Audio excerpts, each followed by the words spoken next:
আসসালামু আলাইকুম রহমতুল্লাহ। আজকে আমি অনার্স দ্বিতীয় বর্ষের অর্ডিনারি ডিফারেনশিয়াল ইকুয়েশন এই সাবজেক্টের সাজেশন দেবো 2021-এর যারা পরীক্ষার্থী তাদের জন্য। তার আগে সাজেশন দেওয়ার আগে 2020-এ যে সকল কোশ্চেনগুলো আসছিল সেই কোশ্চেনগুলো আমি আগে দেখাইনি কোন প্রশ্নগুলো আসছিল। আমি কিন্তু সাজেশন দিয়েছিলাম প্রায় 100% কমেন্ট পড়ছিল, তারপর আমি 2020-এর কোশ্চেনগুলো আমি দেখাইনি। আমি ক্ষয় ভাগ আর গ ভাগের সাজেশনগুলো দিচ্ছি, সেইগুলো আগে দেখাইনি। এটা হচ্ছে ক্ষয় ভাগ। বার্নৌলির আন্তরিক সমীকরণ সমাধানের ধারাবাহিক কার্যপদ্ধতি বর্ণনা করো। এই একটা সমাধান করো 1+6² divide by dx plus y into tan inverse x। এই একটা, এটা হচ্ছে সম্ভবত তৃতীয় চ্যাপ্টারের একটু আন্তরিক সমীকরণ তৈরি করো যার একটি বিশেষ সমাধান y = e two the power x cos x। এটা সম্ভবত 3 নম্বর চ্যাপ্টার থেকে এটাও আসছে। তারপরে দেখো x² - y² = c। বক্ররেখাসমূহের লম্ব ট্রাজেক্টরি নির্ণয় করে, এটা চ্যাপ্টার 7। সমাধান করো d² - 3d + 2 into y = e two the power x। এটা সম্ভবত চ্যাপ্টার কত যেন আছে, আমি দেখাই দেবো না। সমাধান করো d4 - 16 ইন্টু y। এই একটা আসছিল অনিয়ন্ত্রিত সহগ পদ্ধতি সমাধান করে, এটা সম্ভবত চ্যাপ্টার 13 চ্যাপ্টারে আছে। d² + 2d - 3 into y = sin x। কোনো দেশের জনসংখ্যার বৃদ্ধির হার জনসংখ্যার সাথে সমানুপাতিক। 30 বছরে জনসংখ্যা দ্বিগুণ হলে কত বছরে 3 গুণ। এটা তো আমি 100%-এর বেশি দিয়ে রাখছিলাম, এটা চ্যাপ্টার 6-এর ম্যাথ। গ বিভাগ থেকে যে সকল প্রশ্নগুলো আসছিল সে সকল প্রশ্নগুলো একটু রিপিট করে নেই। 10 নম্বরে যে সকল বৃত্তগোত্র ওয়াই অক্ষকে মূলবিন্দুতে স্পর্শ করে তার অন্তরক সমীকরণ নির্ণয় করো। খ নম্বর বলতেছে দেখাও যে dy/dx = f of x y y x0 = y0 আদিমান সমস্যার অনন্য সমাধান বিদ্যমান থাকবে তা নির্ণয় করে। এটা সম্ভবত 1 নম্বর চ্যাপ্টারে আছে। সমাধান করো dy/dx + y/x ln y = y² x² ln whole square. এটা কত নম্বর চ্যাপ্টারে সেটা আমি সঠিক জানি না। সমাধান করো d² - y d² - 1 into y = x² cos। এটা সম্ভবত চ্যাপ্টার 8 না 9 আছে। চুলা হইতে যখন একটা পিঠা খেয়ে, এটাও কিন্তু চ্যাপ্টার 6-এর। আমি বলছিলাম এই চ্যাপ্টার থেকে এবার মোস্ট ইম্পর্টেন্ট ম্যাথ থাকবে, দুইটাও থাকতে পারে। ঠিক এই চ্যাপ্টার থেকে 14-15 মার্ক চলে আসে। সমাধান করো এই একটা প্রশ্ন পরামিতিক পরিবর্তন পদ্ধতি, যেটা চ্যাপ্টার 13 সম্ভবত। সমাধান করে, এটা চ্যাপ্টার 9 না 10-এ আছে। কোষের অয়লার সমীকরণটি নির্ণয় করো। এই সকল চ্যাপ্টারগুলো আমি দুইটা পার্টে সাজেশন দেবো। প্রথম পার্টে হচ্ছে ইম্পর্টেন্ট চ্যাপ্টারগুলো দেবো, আর দ্বিতীয় পার্টে হচ্ছে মানে প্রথম দিকে যে সকল চ্যাপ্টারগুলো অল্প ম্যাথ করে 10 মার্ক 15 মার্ক কমন পাওয়া যায় সেই সকল চ্যাপ্টারগুলো দেবো। আর বাকি যে সকল চ্যাপ্টারগুলো আছে ওইটা হচ্ছে আমি দ্বিতীয় পার্টে দেবো, ঠিক আছে? তো চলুন শুরু করা যাক। আমি অর্ডিনারি ডিফারেনশিয়াল ইকুয়েশন, এটা কত এডিশনের বই সেটাও আমি বলে দিই। আমি সরাসরি বই থেকে দিই, আমি লিখে নিই না, কারণ লিখতে গেলে অনেক সময় লেগে যায়। আমি লিখে সাজেশন দিচ্ছি না, আমি সরাসরি বই থেকে দিই, বাইরে তোমরা ম্যাথগুলো খুঁজে নিও, ঠিক আছে? এটা হচ্ছে নবম সংস্করণ, জানুয়ারি 2021-এর বই, ঠিক আছে? তাহলে চলুন শুরু করা যাক। আমি প্রথমে 6 নম্বর চ্যাপ্টার থেকে সাজেশন দেবো, কারণ এই 6 নম্বর চ্যাপ্টারটা থেকে এবার দুইটা প্রশ্ন আসে। এবার একটা প্রশ্ন আসলেও আসতে পারে, নাও আসতে পারে চ্যাপ্টার থেকে, ঠিক আছে? 6 নম্বর চ্যাপ্টার থেকে আমি সাজেশন দেওয়া শুরু করলাম। শিরোনামগুলো বলে দেবো, চ্যাপ্টারের শিরোনাম তোমরা খুঁজে নেবা। প্রথম ক্রমের অন্তরক সমীকরণের মডেলিং, এটা হচ্ছে চ্যাপ্টারের শিরোনাম। এখন দেখো আমি সাজেশনগুলো দিচ্ছি, তোমরা এইটা দাগায় নাও। এটা হচ্ছে 100%। এইরকমই একটা প্রশ্ন আসছে একবারে হুবহু, দুটো ম্যাথ আছে, একটা 50 বছর আছে এখানে, আর একটা 30 বছর আছে। 30 বছরটা চলে আসছে, সেটাও আমি দেখাচ্ছি। এটা 100% হিসেবে নিয়ে নাও। এটা হচ্ছে 3 নম্বর। একটি জনসংখ্যা n dn/n = kn নিয়মে বৃদ্ধি পায়, যেখানে k একটি মানে ধনাত্মক ধ্রুবক। টি বছরের পরিমাণ নির্ণয় করো। জনসংখ্যা 3 গুণ হয়, সময় নির্ণয় করো। এটা 100% হিসেবে নিয়ে নাও, 3 নম্বরটা। এই দেখো এটা চলে আসছে, কোনো দেশের জনসংখ্যা বৃদ্ধির হার জনসংখ্যার সাথে সমানুপাতিক এবং 30 বছরের জনসংখ্যা দ্বিগুণ হলে কত বছরে 3 গুণ হইবে। একবার সেম টু সেম চলে আসছে। এই দেখো একবার সেম টু সেম আকারে চলে আসছে। এটা কিন্তু 100% দিয়ে রাখছিলাম, এটা বাদ। এটা 2020-এ চলে আসছে, 2021-এর জন্য এই সাজেশনটা বাদ। তুমি এটা 100% হিসেবে নিয়ে নাও। কোনো জীবাণু চাষে এই জীবাণু বৃদ্ধির হার ওই সময়ে জীবাণুর সমানুপাতিক। 4 ঘন্টা উহার সংখ্যা দ্বিগুণ হইলে 12 ঘন্টা পর উহার সংখ্যা কত হবে? যদি 3 ঘন্টা পরে উহার মানে সংখ্যা 400 এবং 10 ঘন্টা পরে উহার সংখ্যা 2000 হয়, তাহলে প্রাথমিক অবস্থায় উহার জনসংখ্যা কত ছিল? এটাও 100% হিসেবে নাও। এটাও 2020-এ চলে আসছিল, এটা বাদ। এটা তুমি 100% হিসেবে নিয়ে নাও। বাতাসের তাপমাত্রা যখন 20 ডিগ্রি সেলসিয়াস কোনো বস্তু তাপমাত্রা, এটা তুমি 100% হিসেবে নিয়ে নাও। আর একটা ম্যাথই দেবো, তাই এই চ্যাপ্টার শেষ। 4টা না 5টা ম্যাথ দিলাম, ভাইয়া একটা কমন পাবা যদি আসে এই চ্যাপ্টার থেকে। এম কেজি ভরের একটি বস্তু, এটা সাধারণত গ বিভাগে আসবে। এম কেজি ভরের একটা বস্তু, এটা তুমি 100% হিসেবে নিয়ে নাও। চ্যাপ্টার 6-এর সাজেশন দেওয়া শেষ। এখন আমরা লম্ব ট্রাজেক্টরি থেকে সাজেশন দেবো, অর্থাৎ চ্যাপ্টার 8 থেকে সাজেশন দেবো। চ্যাপ্টার 7-এর শিরোনাম লম্ব ট্রাজেক্টরি। লম্ব ট্রাজেক্টরি থেকে আমি সাজেশন দিই, তোমরা সাজেশনগুলো নিয়ে নাও। দেখো ঠিক এইরকমই একটা সেম টু সেম ম্যাথ আইছিল। এই ম্যাথটা আসছিল কি, আর এটা আসছিল কি, দেখো x square minus y square equal to C বক্ররেখার সময় লম্ব ট্রাজেক্টরি নির্ণয় করো। X square minus y square equal to C আয়তাকার হাইপারবোলা গোত্রের লম্ব ট্রাজেক্টরি নির্ণয় করছিল। এটা হচ্ছে 19 সালে আইছিল। এটা 100% হিসেবে নিয়ে নাও, ঠিক আছে। তুমি এটাও 100% হিসেবে নিয়ে নাও।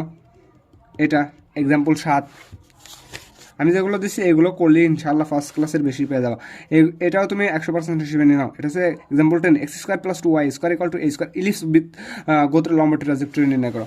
এটা তুমি 100% হিসেবে নিয়ে নাও। এটা হচ্ছে এক্সাম্পল 11, ঠিক আছে। এটা 100%-এর বেশি আকারে নিয়ে নাও, কারণ এই ম্যাথটা খুবই ইম্পর্টেন্ট। এটাও তুমি 100% হিসেবে নিয়ে নাও। এটা হচ্ছে 12, এক্সাম্পল 12 100% হিসেবে নিয়ে নাও। এই দুটা ম্যাথ খুবই ইম্পর্টেন্ট গ বিভাগের জন্য। যে কোনো একটা, দুটাই একই নিয়ম, দুটা একই জিনিস চাই, একই নিয়ম। তুমি হচ্ছে এইটা 100% হিসেবে না, এইটা তুমি 100% হিসেবে নাও। এটা পারলে এটা অটোমেটিক পারা যাবে, জাস্ট প্র্যাকটিস করলে পারা যাবে। এখান থেকে আর কি সাজেশন দেবো? আচ্ছা দেখে নিয়ে আমি আর সাজেশন দেওয়া যায় নাকি। এটা তুমি 100% হিসেবে নাও, 19 নম্বর 19। আর এটা তুমি 100% হিসেবে নিয়ে নাও। এটা হচ্ছে 21 নম্বর। চ্যাপ্টার 7 শেষ, আমরা চলে যাবো চ্যাপ্টার 8। 8 থেকে কোনো ম্যাথ আসে না, 8 বাদ দিয়ে দাও। চলে যাই আমরা চ্যাপ্টার 9, ক্রমসংগঠন। এখান থেকে সম্ভবত 20-এ একটা কোশ্চেনও আসে নাই। তার মানে এটা খুবই ইম্পর্ট্যান্ট একটা মানে চ্যাপ্টার। এই চ্যাপ্টার থেকে কিন্তু তোমরা একটু বেশি বেশি করবা। এই চ্যাপ্টার থেকে আমি একটা সাজেশন দিই। এটা তুমি প্রথমটাই তুমি 100% হিসেবে নিয়ে নাও, ঠিক আছে। এটা 100% হিসেবে নিয়ে নাও, প্রথমটাই 100%। এটা ক্রমসংকোচন, এই চ্যাপ্টার শিরোনাম। এটা তুমি 100% হিসেবে নিয়ে নাও। এটা হচ্ছে এক্সাম্পল 4, ঠিক আছে। 4টাও 100% হিসেবে নিয়ে নাও। এটাও 100% হিসেবে নিয়ে নাও। এটা হচ্ছে এক্সাম্পল 7, 7টাও 100% হিসেবে নিয়ে নাও। এটাও 100% হিসেবে নিয়ে নাও। এটা হচ্ছে এক্সাম্পল 8, ঠিক আছে। এক্সাম্পল 8টাও 100% হিসেবে নিয়ে নাও। এখান থেকে আর একটা ম্যাথই দেবো। এটা তুমি 100% হিসেবে নিতেও পারো, নাও নিতে পারো। অল্প সাজেশন ভাইয়া, তুমি যদি ম্যাথমেটিক্স ডিপার্টমেন্টে পড়ো, তুমি যদি 100-150 ম্যাথ না করে দাও তাহলে কেমন হলো, ঠিক আছে। আর সাজেশনও তো 100-150 ম্যাথও দিচ্ছে না, 50-60টা ম্যাথ করলে পারে ইনশাল্লাহ ফার্স্ট ক্লাস পাওয়া যায়। এবার দেখো এখান থেকে এটা হচ্ছে চ্যাপ্টারের নামটা বলে দিই, চ্যাপ্টারের শিরোনাম বলি। এটা হচ্ছে অধ্যায় 10, ধ্রুবক সহগ বিশিষ্ট সমান্তরিক রৈখিক অন্তরক সমীকরণ। এই ধ্রুবক সহগ বিশিষ্ট সমান্তরিক রৈখিক সমীকরণ থেকে আমি সাজেশন দিই। এটা একবারেই পানির মতো সোজা, সেই ছোটকালের উৎপাদকের মতো। এখান থেকে সাধারণত প্রশ্ন আসে না, ওই ক্ষয় বিভাগে আসলেও আসতে পারে। তারপরেও সাজেশনটা দিই, তোমরা একটু নিয়ে নাও, ঠিক আছে। পানির মতো সোজা তো, একটা সাজেশন দিই। এটা 100% হিসেবে নিয়ে নাও। এক্সাম্পল 1, এটা সম্ভবত 20-এ চলে আসছে, 20-এ না 19-এ আসছে, তার মানে 19-এ আসছে। এটা 100% হিসেবে নিয়ে নাও। হ্যাঁ, এটা 100% হিসেবে নিয়ে নাও, 100% হিসেবে নিয়ে নাও। এটাও 100% হিসেবে নিয়ে নাও, 16। আর এইটা তুমি 100% হিসেবে নিয়ে নাও, 23 নম্বর ম্যাথটা। আর দরকার নেই এখান থেকে। চলে যাও চ্যাপ্টার 11, ধ্রুবক সহগ বিশিষ্ট সমান্তরিক রৈখিক অন্তরক সমীকরণ type 1। Type 1, type 2, type 3, type 4 এরকম আছে। টাইপ 1 থেকে আগে একটা নাও। এটা তুমি 100%-এর বেশি নিয়ে নাও। হ্যাঁ, এই 6ও তুমি 100%-এর বেশি নিয়ে নাও, কারণ এই ম্যাথগুলো এত ইজি আর পানির মতো সোজা। 100% হিসেবে নিয়ে নাও। আমার কিন্তু অনেক লেকচার আপলোড করা আছে ইউটিউবে, তোমরা দেখে আসতে পারো। যেহেতু আগে ভিডিওগুলো করছি, কোয়ালিটি ভালো হয়নি, সাউন্ডের একটু প্রবলেম থাকতে পারে, তারপরেও মানে শেষের দিকে, বছরের শেষের দিকে অনেক ভালো ভিডিও করছি, কোয়ালিটিফুল, ওইগুলো দেখতে পারো। এটা হচ্ছে চ্যাপ্টার 10, এটাও 100%-এর বেশি হিসেবে নিয়ে নাও, ঠিক আছে। এটা কিন্তু খুবই ইম্পর্টেন্ট একটা ম্যাথ, এটাও 100% হিসেবে নিয়ে নাও। 12 নম্বর, এটাও তুমি 100%-এর বেশি হিসেবে নিয়ে নাও, ঠিক আছে। এটা কিন্তু মোস্ট ইম্পর্টেন্ট একটা ম্যাথ, 100%-এর বেশি হিসেবে নিয়ে নিতে বলছে। এবার হচ্ছে টাইপ 1 শেষ। টাইপ 2 মানে 11 বি, ধ্রুবক সহগ বিশিষ্ট অসমান্তরিক রৈখিক অন্তরক সমীকরণ টাইপ 2। একই ম্যাথ, জাস্ট সমীকরণ ডাইন পাশে 0, এক্স কনস্ট্যান্ট মান, sine x, cos x, e⁴x, এই সকল মান, লন এক্স থাকলে পরে নিয়মগুলো জাস্ট খালি একটু চেঞ্জ হয়। আমি ম্যাথ সলভ করার মাধ্যমে বলে দিছি যে কেমন করে সলভ করা লাগে। এটা 100% হিসেবে নিয়ে নাও। এটা তুমি 100% হিসেবে নিবাই, ঠিক আছে। এটা এক্সাম্পল 10 তুমি দাগায় নিবা, ঠিক আছে। ভিডিওটা অফ করবা, মানে করে তুমি দাগায় নেবা। এটাও 100% হিসেবে নিয়ে নাও। এটা দেখো 2020-এ চলে আসছে, এটা নেওয়ার দরকার নাই, এটা বাদ। আমি তো কোশ্চেনটাকে দেখাই দিছি, স্ক্রিনশট মারে তুমি সাজেশনটা নিয়ে নেবা, অথবা একটা করে ম্যাথ আমি দেখাবো, তুমি দাঁড় করাবা, ভিডিওটা দাঁড় করাবা, দাঁড় করা তুমি ম্যাথটা খুঁজে তারপরে তুমি তোমার ভিডিওটা আবার অন করবা। এটাও তুমি 100% হিসেবে নিয়ে নাও। এদিক থেকে আর দরকার নাই। এখান থেকে এই যে 11টা তুমি 100% হিসেবে নিয়ে নাও। 11 ঠিক আছে, 11টা 100% হিসেবে নিয়ে নাও। এটা 100% হিসেবে নাও, এটাও 100% হিসেবে নাও, এদিক থেকে আর দরকার নাই। চলে যাব 11D। 11D এর শিরোনামটা দেখো, ধ্রুবক সহগ বিশিষ্ট অসমাত্র রৈখিক সমীকরণ টাইপ 4। এটা 100% হিসেবে নিয়ে নাও। Example 3, D square minus 9 into Y equal to e to the power 3x cos x। এটুকু দরকার নাই।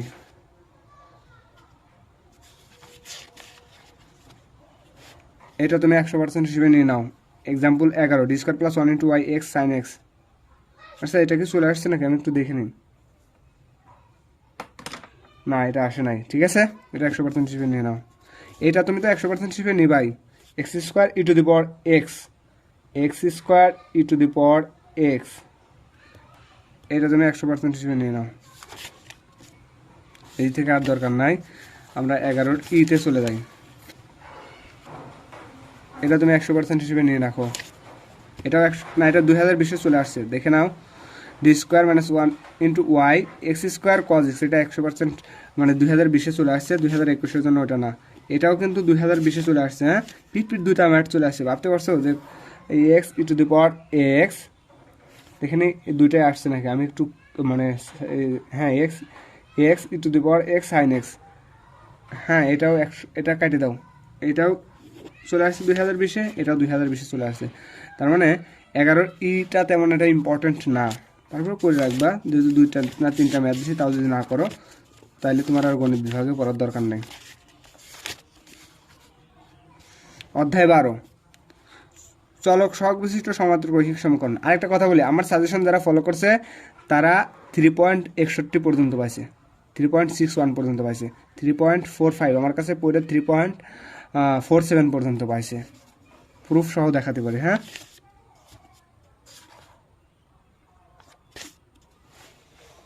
এটা 100% হিসেবে নিয়ে নাও। এটা হচ্ছে চলক সহগ বিশিষ্ট সমান্তর রৈখিক অন্তরক রৈখিক সমীকরণ 12 চ্যাপ্টার। এই 12 চ্যাপ্টার, এই সকল চ্যাপ্টারগুলো অল্প করা ম্যাথ করে কমন পাওয়া যায় অনেক বেশি। 11টাও 100% হিসেবে নিয়ে নাও, 12টাও 100% হিসেবে নিয়ে নাও। এটা 2020-এ চলে আসছে, এটার দরকার নেই, এটা কেটে দাও। এটাও 2020-এ চলে আসছে সম্ভবত, এটাও কেটে দাও। হ্যাঁ, এটা 100% হিসেবে নিয়ে নাও। এটা কিন্তু মোস্ট ইম্পর্টেন্ট একটা ম্যাথ, 22 নম্বর।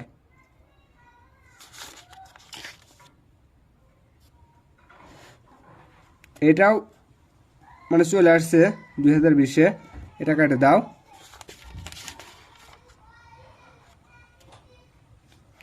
এটা তুমি 100% হিসেবে নিয়ে নাও। এটা 15 সালে আসছে, এটা হচ্ছে 27 নম্বর এক্সাম্পল।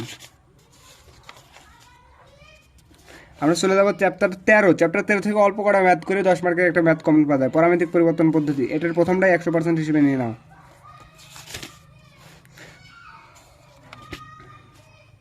এটা 100% হিসেবে নিয়ে নাও। চ্যাপ্টার উদাহরণ 6, পরামিতিক পরিবর্তন পদ্ধতির সাহায্যে সমাধান করো। D square plus 4 into Y equal to 4 tan x 2x।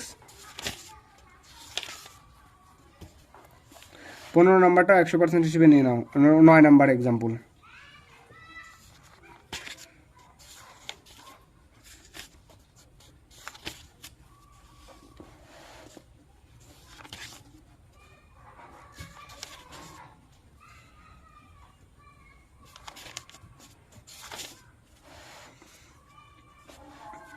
এটা 2020-এ চলে আসছে, এটা নেওয়ার দরকার নাই, এটা চলে আসছে। কয়টা ম্যাথ দিলাম আর কয়টা ম্যাথ মানে করলে পারে 10 মার্কের একটা ম্যাথ কমন পাওয়া যায়। এটা 100% হিসেবে নিয়ে নাও। এক্সাম্পল 22, চ্যাপ্টার 13 শেষ, চ্যাপ্টার 14 চলে আসলাম। এটা অনির্ণিত সহগ পদ্ধতি। ঠিক আছে, চ্যাপ্টার 14, এইখান থেকে কিছু ম্যাথ আমি দিই। প্রথমটাই 100% হিসেবে নিয়ে নাও। যা দিচ্ছি সবগুলো কিন্তু 100% গুরুত্ব সহকারে করতে হবে। এটা 2020-এ চলে আসছে, এটা কেটে দাও। দেখে নাও কোনটা 2020-এ চলে আসছে।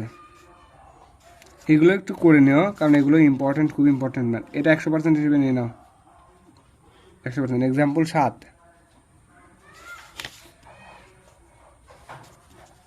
এটা 100% হিসেবে নিয়ে নাও। এটা মোস্ট ইম্পর্টেন্ট, 100%-এর বেশি করবা। এটা 100% হিসেবে নিয়ে নাও। এক্স স্কোয়ার সাইন 2i6, দেখে এই ম্যাথটা চলে আসছে নাকি? হ্যাঁ, আমি একটু খুঁজে দেখি। না, এটা 100% হিসেবে নিয়ে নাও, 100%। এটারও ভিডিও দেওয়া আছে আমার চ্যানেলে। এটা তো 100% হিসেবে নিবাই। 15 নম্বর, এটা কিন্তু মোস্ট একটা ইম্পর্টেন্ট একটা চ্যাপ্টার। এখান থেকে 14 মার্কও কমন আসতে পারে এবার। 15 চ্যাপ্টার থেকে কোনো প্রশ্ন আসে না। সবচাইতে বেশি ইম্পর্টেন্ট চ্যাপ্টার 16। চ্যাপ্টার 16 থেকে প্রত্যেক ইয়ারে 31 মার্ক পর্যন্ত সর্বোচ্চ আসে, আর প্রত্যেক ইয়ারে এইবারই কম আসছে 2020-এ 10 মার্ক না 11 মার্ক আসছে। তাছাড়া প্রত্যেক ইয়ারে 10 থেকে 20 থেকে 24 থেকে 31 মার্ক পর্যন্ত আসে। চ্যাপ্টার 16 থেকে বেশি ম্যাথ দেবো না, 5টা থেকে 6টা ম্যাথ দেবো, যেহেতু বড় বড় ম্যাথ। এখান থেকেও আমার ভিডিও দেওয়া আছে, দেখে নেও। একই নিয়ম সব।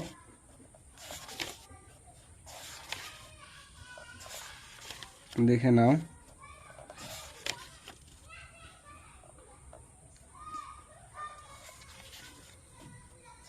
আমি সাজেশন দিই, তুমি দেখে নাও।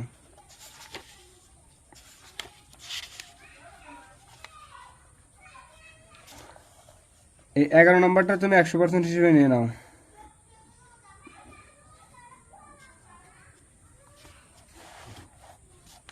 এটা তুমি 100%-এর বেশি হিসেবে নিয়ে নাও।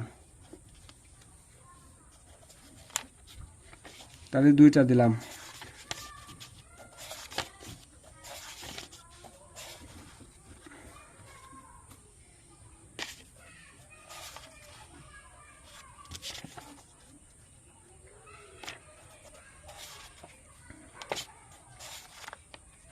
আর কিছু ম্যাথ দেব, তাই সেটা সাজেশন দেয়া। এটা তুমি 100% হিসেবে নিয়ে নাও। 5, এক্সাম্পল 5। মনে রাখো ভাই, চ্যাপ্টার 16 বাদে কিন্তু ফার্স্ট ক্লাস পাওয়া অসম্ভব হয়ে যাবে।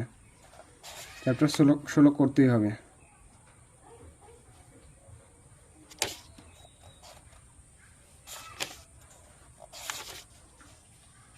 এটা তুমি 100%-এর বেশি নিয়ে নাও। এটা কিন্তু বোর্ড প্রশ্ন ফলো করছিল না 2020-এ, তার মানে এটা এইখান থেকে এবার ম্যাথ 100% 2টা কমন পাবা। এটা তো 100%-এর আরও বেশি নাও। এটা তার মানে 4টা না 5টা দেওয়া অলরেডি শেষ। ঠিক আছে, এটা হচ্ছে পার্ট 1-এর সাজেশন, আর পার্ট 2-এর সাজেশন আসতেছে চ্যাপ্টার 1 থেকে 5 পর্যন্ত। ঠিক আছে, এই সাজেশনগুলো ফলো করলে ফার্স্ট ক্লাস নিশ্চিত। ওকে, আমি আবারও প্রশ্নগুলো আরেকটু দেখাই দিই। প্রশ্নগুলো ভাই তোমরা স্ক্রিনশট মারে নাও, 2020-এর প্রশ্নগুলো স্ক্রিনশট মারে নাও। এগুলো হচ্ছে 2020-এর প্রশ্ন, আর এখানে আছে আর দুইটা না 3টা। আমি তো জাস্ট খ বিভাগ আর গ বিভাগের সাজেশন দিলাম। ঠিক আছে, আজকে এই পর্যন্তই। আবার দ্বিতীয় পার্ট নিয়ে দেখা হবে। আজকে এই পর্যন্তই। আসসালামু আলাইকুম।